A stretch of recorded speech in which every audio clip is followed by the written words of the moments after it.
આજે આમ આદમી પાર્ટીના આગેવાનો દ્વારા ટીમાણા દાતરડને જોડતો રસ્તો, શેત્રુંજી નદી પર તૂટી ગયેલા કોઝવે અને અધૂરા બ્રિજની સ્થળ મુલાકાત લેવામાં આવી હતી। આ દરમિયાન આગેવાનોએ સરકાર પર અવ્યવસ્થા, ભ્રષ્ટાચાર અને વિકાસના કામોમાં થઈ રહેલા વિલંબ અંગે આકરી ટીકા કરી હતી।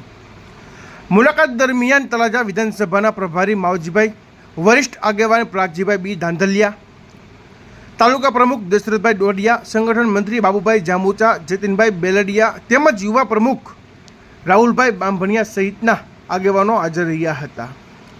આગેવાનોએ દેવળિયાથી દાતરડ વચ્ચે બનેલા માર્ગની પણ મુલાકાત લીધી હતી। તેમના જણાવ્યા મુજબ રસ્તાની બંને બાજુ પાણીના નિકાલ માટેની વ્યવસ્થા હોવા છતાંય સાઇડ વાલનું કામ પૂર્ણ કરવામાં આવ્યું નથી। પરિણામે રસ્તો ધોવાઈ જતાં તેની પહોળાઈ પણ ઘટી ગઈ છે અને વાહન ચાલકો માટે જોખમ ઊભું થયું છે।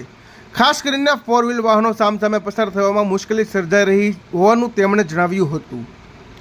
આમ આદમી પાર્ટીના આગેવાનોએ આ તમામ મુદ્દાઓને લઈને સરકારની કામગીરી સામે સવાલ ઉઠાવ્યા હતા અને વહીવટમાં સુધારા તથા વિકાસના કામો ઝડપથી પૂર્ણ કરવાની માંગ પણ કરી હતી।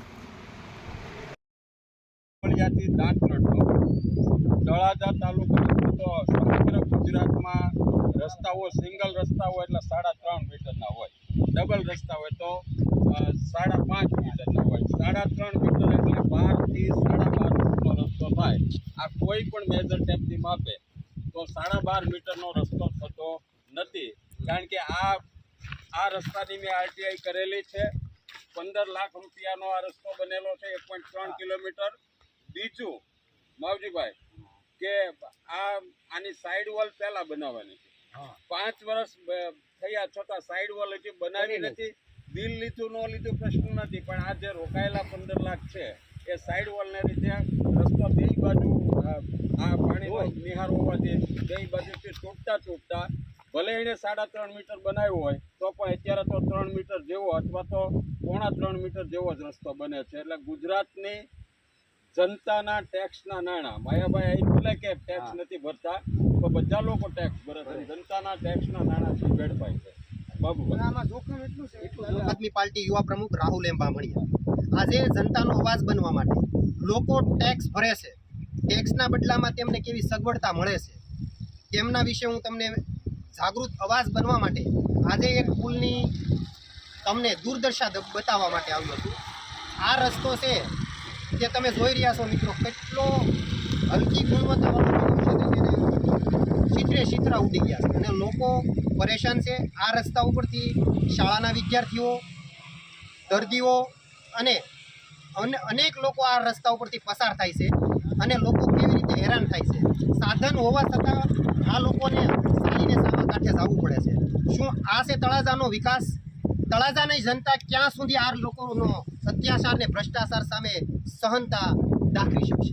મિત્રો, હવે લોકોને જાગૃત થવાની જરૂર છે અને તળાજાના વિકાસની આ જે દુર્દશા બેઠી છે તેમની સામે અને આ સિસ્ટમ સામે લડવાના દિવસો છે। મિત્રો અમે આ જે પુલની જે જોવા માટે આવ્યા છે એ તમે કદાચ આ પુલ પર ચાલશો તો તમને એવું લાગશે મિત્રો કે અમે વિસ્તારની અંદર મિત્રો આમ આદમી પાર્ટીના એક કાર્યકર્તા તરીકે મારું ગામ નજીક અહીંયા ટાઢાવડ 4 કિલોમીટર છે। તળાજા તાલુકાના 2 છેડાને જોડતા શેત્રુંજી નદી ઉપર માત્ર 2 જ પુલ છે। એમાં અહીંયા કોઝવે, પહેલાં કોઝવે બનાવ્યું, આનું બજેટ છે 70 લાખ હતું, ડાઉન પેમેન્ટમાં 55 લાખ રૂપિયામાં છે। એનું ટેન્ડર લેવું પણ 3 વર્ષ ટક્યો છે, તરત તૂટી ગયો। રાજ્ય સરકારને પોતાની ગોલ બતાવે એટલે સામે વિનોદ પછીને એ 7 કરોડનું ટેન્ડર બહાર પાડવામાં આવ્યું અને હોમ કન્સ્ટ્રક્શનને 7 કરોડનું ડાઉન પેમેન્ટમાં 5.5 કરોડમાં ટેન્ડર લીધેલું છે। 2019થી આની પણ મેં આરટીઆઈ કરેલી છે।